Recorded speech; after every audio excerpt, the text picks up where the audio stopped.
Adeiladu Dilys gan Rebecca Cobb, addasiad gan Elin Meek. Roedden ni mewn hwyliau drwg. Roedd Aunty Dilys yn dod i ofalu amdano ni. Doedden ni ddim yn gwybod pwy oedd Aunty Dilys, a doedden ni ddim eisiau neb i ofalu amdano ni. Dywedodd Dad yn bod ni wedi cwrdd â'i unwaith, pan oedden ni'n fach. Dywedodd Mam fod yn rhaid i ni fod yn dda. Gadawodd Mam a Dad restr y gyfarwyddiadau. Diolch, meddai Aunty Dilys. Dwi'n siŵr y bydd yr rhain yn ddefnyddiol iawn. Dechreuon i ddilyn yr rhestr yn syth bin. Roedd hi'n dweud, Plis dwedwch wrth y plant am fod yn ofalus os ewch i'r parc. Peidiwch â gadael iddyn nhw fynd yn agos at ymyl y pwll dŵr, neu fynd yn rhif rwnt.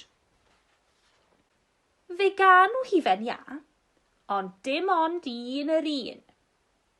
Mae digon o deganau ganddyn nhw'n barod, a pheidiwch â gadael iddyn nhw eich poeni chi i gael losin. Bydd angen cyfnod bach tawel ar y plant, fel nad ydyn nhw'n cynhyrfu gormod. Gwnewch yn siŵr eich bod nhw'n eich helpu chi i gadw'r tŷ yn lan, ac yn daclus, ac yn dwt.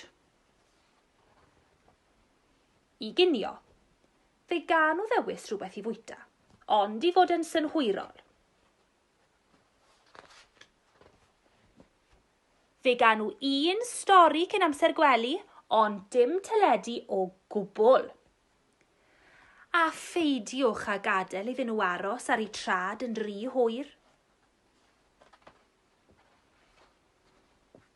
Y diwrnod wedyn, roedd Mam a Dad yn dod adref, felly athon ni ati gael y tŷ yn barod ar ei cyfer.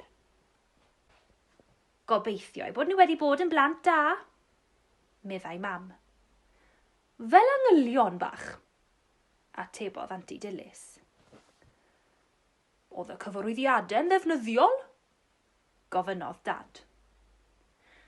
Yn ddefnyddiol iawn, meddai Aunty Dilys.